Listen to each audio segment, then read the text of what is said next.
I'll tell you a story today, one that's personal, one that made me take a long, hard look at not just the company I've worked so hard to build, but also the culture I've fostered and how one moment of truth changed everything for the better. This isn't just about business. It's about values, respect, and what happens when you put your name on something that's bigger than yourself.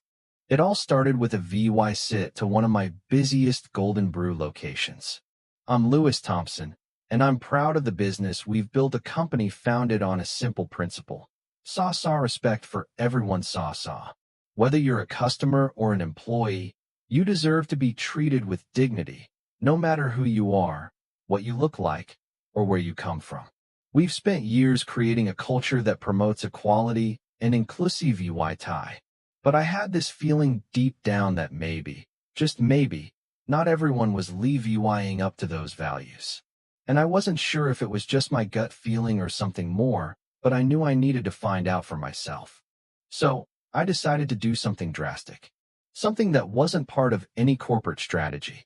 I went undercover. I traded in my sleek suits for a simple hoodie and jeans.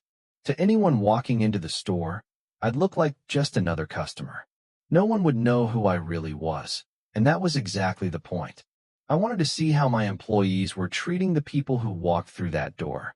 Were they following the values we'd built Golden Brew on? Or was something slipping through the cracks? I stepped into that bustling store, the familiar aroma of freshly brewed coffee filling the air, the chatter of customers, the sound of espresso machines hissing in the background. But something immediately caught my attention. One employee, a blonde barista named Karen, was behind the counter, but she wasn't doing her job. She was leaning against the counter, scrolling through her phone, while a line of customers waited. Now, I'm not some stickler for perfection, but this was a bit much. I decided to test the waters. I walked up to her, smiled warmly, and asked, "Excuse me, could I get some help?" Without even looking up from her phone, Karen sighed dramatically. She rolled her eyes, muttered something under her breath, and said, "I'm busy. Go wait like everyone else."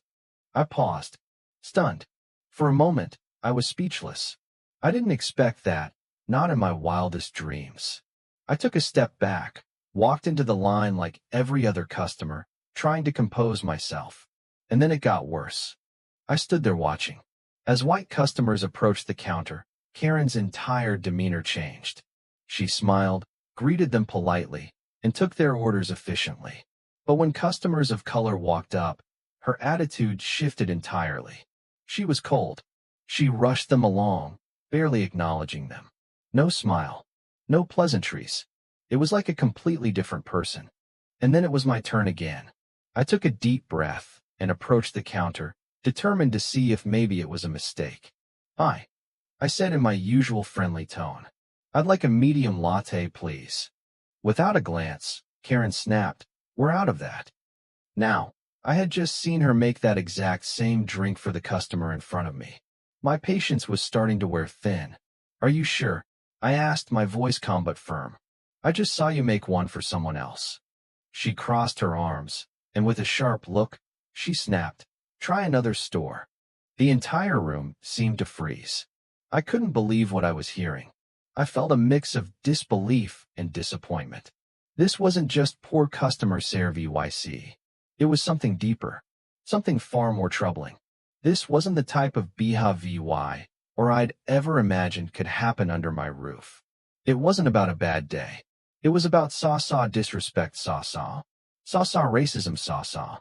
And that, I knew, had no place in Golden Brew. I didn't say another word. I just turned around and walked out. But as I walked back to my car, my mind was racing. How many other customers had experienced the same treatment? How many people had walked into that store and walked out, feeling unwelcome? The truth hit me like a ton of bricks. I had seen enough. This wasn't just a case of bad service. This was a pattern of discrimination. That night, back at the Golden Brew headquarters, I pulled up every customer review and employee report from the branch I had cited. And sure enough, it was worse than I had imagined. Complaints about rude service. Complaints about unfair treatment. many of them specifically mentioning Karen. Some customers even said they felt unwelcome because of their race. This wasn't a coincidence. This was systemic, and Karen was at the heart of it. I knew I had to act fast. The next day, I sat down with Jessica, the store manager.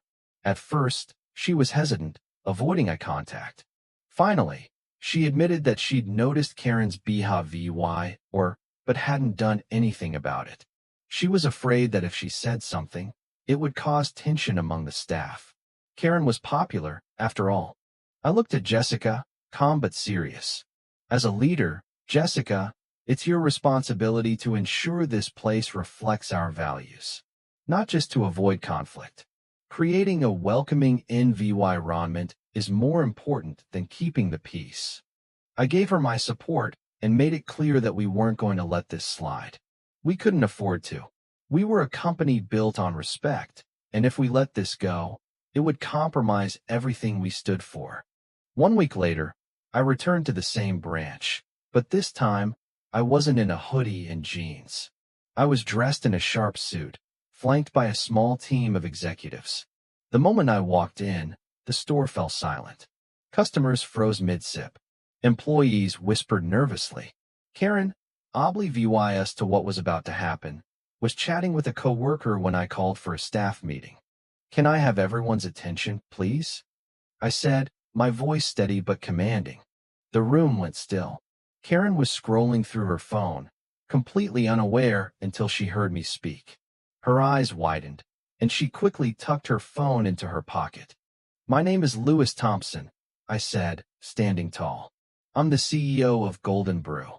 The gasps filled the room, and Karen's face turned pale. "I cited this store last week undercover," I continued. "I wanted to see how our customers were treated. What I experienced was unacceptable. I was ignored, dismissed, and lied to. And from the complaints I've reviewed, I'm not the only one." Karen stammered, I didn't know it was you." I raised my hand to silence her. "It doesn't matter who I am. Every customer deserves respect, not just the ones you think are important." I could feel the tension in the air as Karen's usual arrogance crumbled away. She tried to offer weak excuses, but it was clear she wasn't fooling anyone now. I turned to the entire team. Golden Brew was built on the idea that everyone is welcome. This behavior has no place here, and it will not be tolerated.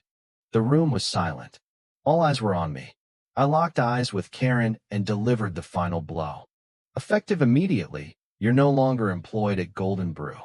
Karen's face turned white as she looked around the room, searching for support that wasn't there. I didn't need to say another word. But then, I turned to Jessica, who was visibly relieved, yet determined. "I understand the challenges you've faced, but as a leader, it's your responsibility to ensure this workplace reflects our values. I'm giving you the tools to succeed." I made sure Jessica would receive extra leadership training and that every single employee at Golden Brew would undergo mandatory diversity and inclusion training. This wasn't just a one-time fix. We were implementing real, lasting change across every store. That story spread quickly. Customers who had witnessed the confrontation shared it online, and social media exploded. People praised me for taking swift action. They applauded Golden Brew for standing up for what was right. And just like that, the atmosphere in the store changed. Customers noticed it immediately, and the community began returning in greater numbers. And for me, I was reminded of why I started Golden Brew in the first place. Not just to serve coffee, but to create a company that stood for something greater than the bottom line. A few weeks later, I was at another branch when a young barista, a black man, looked up at me with wide eyes. "You're Mr. Thompson, right? You're the reason I wanted to work here." I smiled. That's when I knew this was the kind of leadership I wanted to show. Not just in my words, but in my actions. Golden Brew was more than just a coffee shop. It was a symbol of inclusivity, equality, and the power of doing what's right. And in that moment, I realized that that was the most important achievement of all. So, I'll leave you with this question. If you were in my shoes, would you have taken action? Or would you have stayed silent? Let me know what you think in the comments.